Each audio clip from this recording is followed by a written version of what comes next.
गांव का एक कोना जहाँ एक कच्ची झोपड़ी के अंदर बूंद बूंद पानी टपक रहा था। बाहर तेज बारिश हो रही थी। एक छोटा लड़का शिवा भीगे हुए पुराने कंबल में छोटे भाई गोपाल को लपेटे बैठा था। भैया, पेट में बहुत दर्द हो रहा है, कल से कुछ नहीं खाया। चुप हो जा गोपाल, देख मैं हूँ ना, मैं कुछ खाने का इंतजाम करता हूँ। और भगवान भी हमारी ये हालात देख रहा है। क्या भगवान गरीबों को नहीं देखता भैया?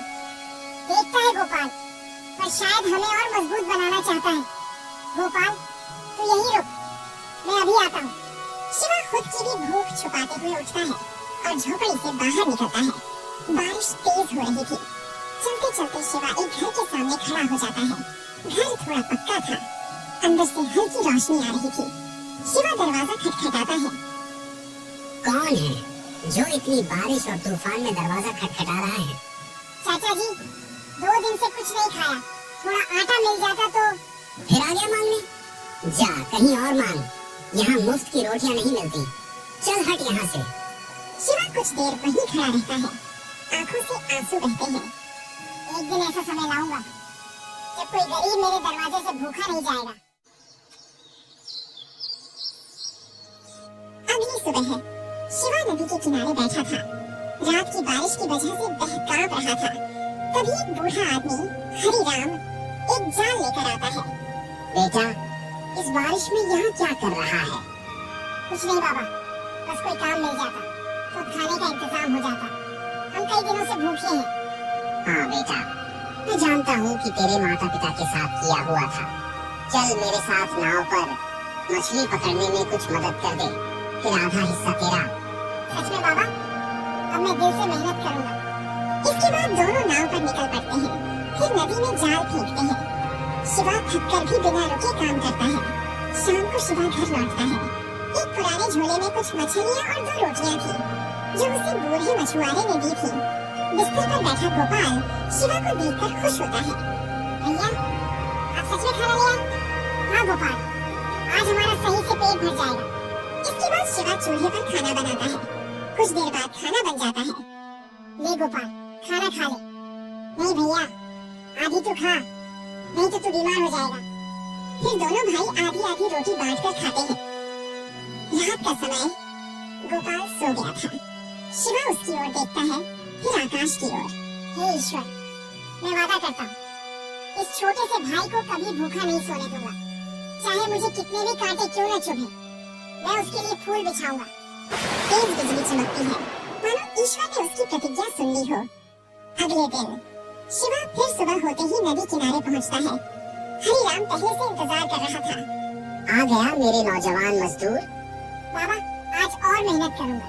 रात का खाना खाकर हम दोनों भाई को बहुत सुकून मिला। बेटा, मेहनत का फल देर से सही, लेकिन मिलता जरूर है। दोनों फिर नाव पर जाते हैं। शिवा आज ज्यादा मेहनत से काम करता है। उसके हाथ थक गए थे, लेकिन चेहरे पर कोई शिकायत नहीं थी। कुछ समय बाद शिवा और हरिराम मछलियाँ बेचने गांव के बाजार जाते हैं। आज बाजार में रामदीन खड़ा था और उसके साथ 2 किसान भी थे। अरे ओ हरिराम, अब ये भीख मांगने वाला मछुआरा बन गया? साहब, मांगने से अच्छा है मेहनत से कमाना। मेहनत? तेरी औकात नहीं है मेहनत करने की। ये गांव के लोग तुझे काम भी नहीं देंगे।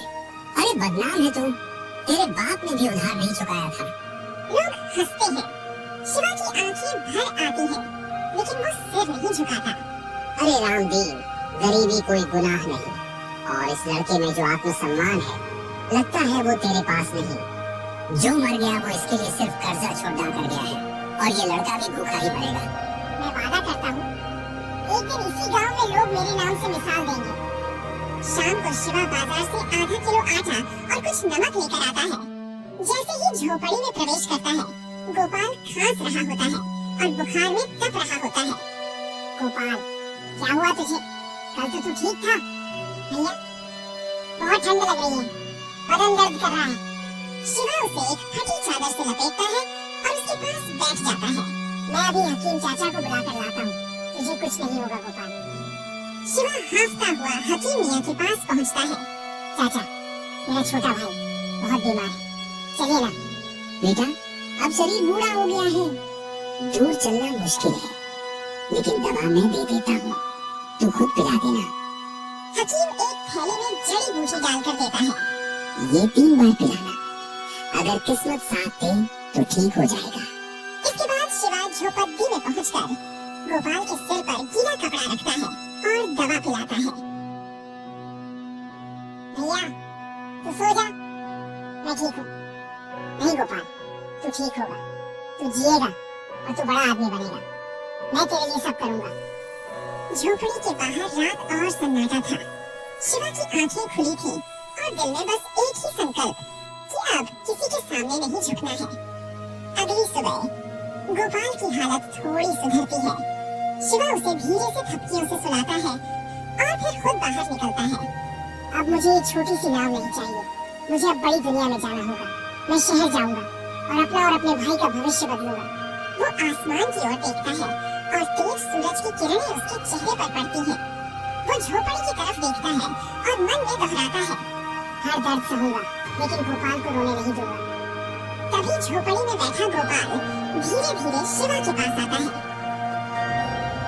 भैया तू बहुत थका है, चल कर सो ले। नहीं गोपाल, बस तू ठीक हो जाए। मेरी नींद तो तेरे चेहरे की मुस्कान में है। भैया क्या हम हमेशा ऐसे ही करीब रहेंगे? नहीं गोपाल, अब मैं गांव नहीं रुकूंगा, शहर जाऊंगा, वहाँ काम करूंगा, फिर तुझे भी ले जाऊंगा। तू अकेला कैसे जाएगा? तू मेरा इंतजार करना, मैं तुझे बड़ी दुनिया दिखाने जरूर आऊंगा। शिवा एक पुराना झोला कंधे पर लटकाए हरिराम बाबा से विदा ले रहा है। बेटा, शहर में कुछ बुरे लोग भी होंगे, तुझे संभल कर रहना होगा, लेकिन तू ईमानदार है, मेहनती है, ईश्वर तेरे साथ है। बाबा, आपकी दी हुई रोटियों का कर्ज मैं कभी नहीं भूलूंगा। बस गोपाल को संभालते रहिएगा। शिवा अपने छोटे भाई को गले लगाता है, उसकी आंखें भर आती हैं। गोपाल उसे पकड़कर रोता है।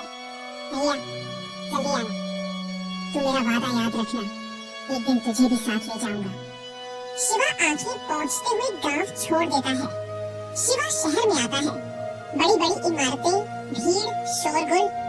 वह हर दुकान, ढाबे, निर्माण स्थल पर काम मांगता है। काम चाहिए? अरे तुझे यहाँ जानता ही कौन है? कहीं तू मेरी दुकान से चोरी करके भाग गया तो? नहीं भाई, मैं तुझे अपनी दुकान पर नहीं रख सकता। तू बहुत दुबला पतला है, अगर तुझसे काम करवाऊंगा तो तेरी दवाई मुझे ही करानी पड़ेगी और मेरे पास इतना समय नहीं है। इस तरह शिवा पूरे दिन भटकता रहता है। उसकी पोटली में सिर्फ 2 सूखी रोटी थी। रात को वह एक पुल के नीचे सो जाता है। उसका शरीर दर्द कर रहा था और आंखों में कुछ बनने का सपना था। मैं हार नहीं मानूंगा और गोपाल को भूखा नहीं मरने दूंगा। एक दिन मुझे काम जरूर मिलेगा। अगले दिन एक निर्माण स्थल पर एक बड़ा मालिक शिवा को देखता है। सुन, तुझे इस इमारत के लिए ईंटें ढोनी होंगी, काम बहुत मेहनत का है, डर तो नहीं लग रहा तुझे? डर नहीं है साहब, बस मेहनत करने का इरादा है। इसके बाद शिवा काम करने लगता है। वह बिना सेफ्टी और बिना जूते के पूरी मेहनत से काम कर रहा था। मालिक दूर से ये सब देख रहा था। क्यों लड़के, अपनी जान की कीमत लगाकर काम क्यों कर रहा है? साहब, मेरी जान मेरे भाई की भूख से सस्ती है। ये सुन मालिक चुप हो जाता है। सप्ताह के अंत में शिवा को कुछ रुपये मिलते हैं। वह डाक द्वारा पैसे घर भिजवाता है। वह खुद कम खाता है, लेकिन डाक में कपड़े, दवा और रोटियों के लिए पैसे भेजता है। उधर झोपड़ी हरिराम काका गोपाल को लिफाफा देते हैं।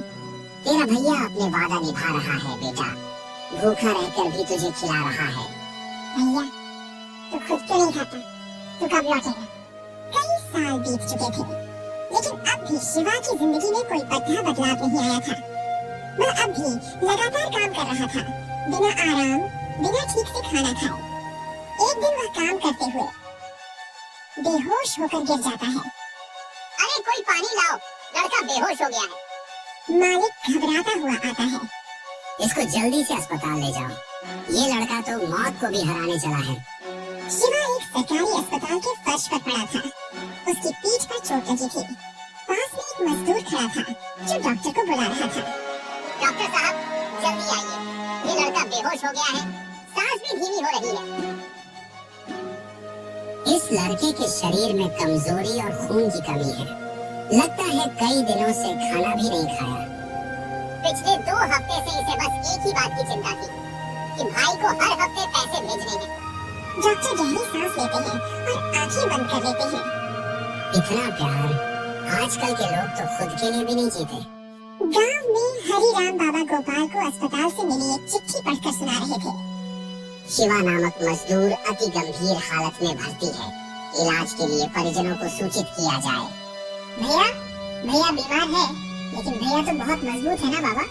शिवा ने अपनी सेहत को तुझसे नीचे रखा बेटा। उसकी थाली हमेशा खाली रही, लेकिन तुझे कुछ होने नहीं दिया। इसके बाद गोपाल बूढ़े काका हरिराम के साथ शहर की ओर चल पड़ता है। अस्पताल पहुंचकर गोपाल शिवा के पास जाता है। शिवा की आंखें थोड़ी खुलती हैं। वह अधमूंगी नजरों से देखता है। सामने गोपाल खड़ा था। गोपाल, भैया तूने क्यों नहीं बताया?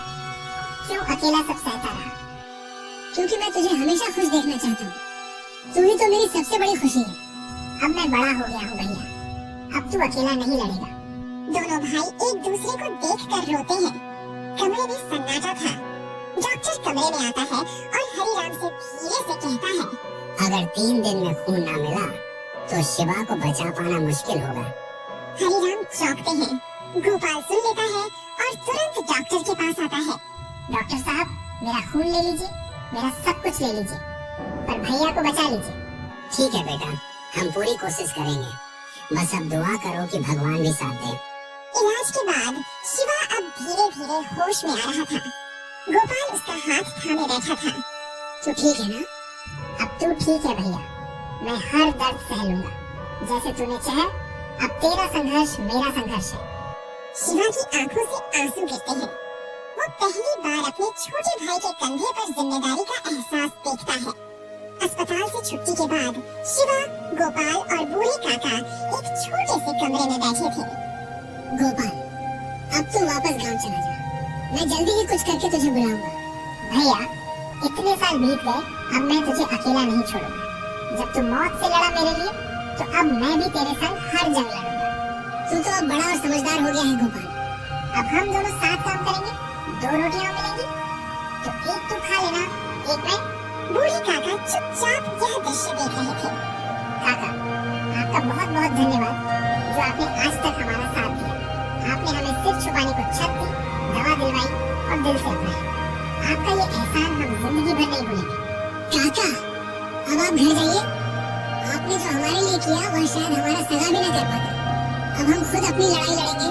ठीक है बेटा, तुम दोनों एक दूसरे का साथ कभी मत छोड़ना। ये दुनिया बुरी है, मगर भाईचारा सब पर भारी पड़ता है। इसके बाद शिवा और गोपाल एक झोपड़ीनुमा कमरे में रहने लगते हैं, जिसमें छत से पानी टपकता है। दीवारें गीली हैं, लेकिन दोनों भाई आंखों में आंस लिए हुए हैं।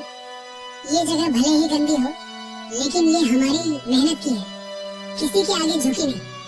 और एक दिन ऐसा भी आएगा जब इसी शहर में हमारा भी एक नाम होगा। अगले दिन दोनों भाई सुबह सुबह सड़क किनारे खड़े थे, जहाँ दिहाड़ी मजदूर इकट्ठा होते हैं। वहाँ ठेकेदार आते हैं और दूसरे लोगों को काम पर ले जाते हैं, लेकिन शिवा और गोपाल को कोई नहीं बुलाता। अरे तू क्या काम करेगा? तू तो पहले ही गिर पड़ा था एक बार। साहब, एक मौका दे दीजिए, हम जान लगा देंगे। जान बची है तो बचा के रख, हमें मौत का बोझ नहीं चाहिए।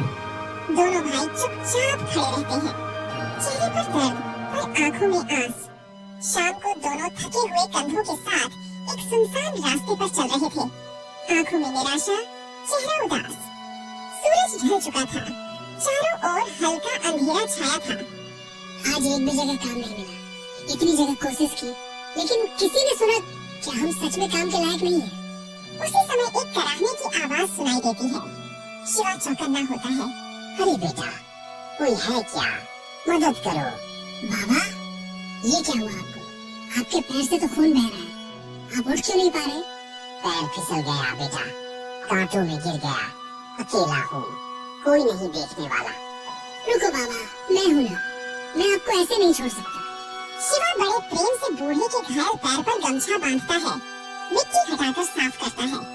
शिवा, अब हम क्या करें? गोपाल, देख, ये बाबा तकलीफ में है और पैर में चोट भी लगी है। हमें इन्हें अकेला नहीं छोड़ना चाहिए। तू तो सच में इंसानियत की मिसाल है भाई। चलो अब इन्हें कहीं सुरक्षित जगह ले चलते हैं। दोनों भाई बूढ़े को लेकर उसकी बताई झोपड़ी में जाते हैं। अंदर एक दिया जल रहा था। तुम दोनों देवता जैसे हो। आज के जमाने में ऐसा दिल कहाँ देखने को मिलता है।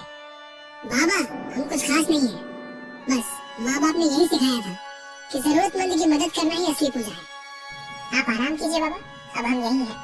बेटा तुम दोनों ने जो किया वह बहुत बड़े दिल वाले ही कर सकते हैं। आजकल कौन अनजान की मदद करता है।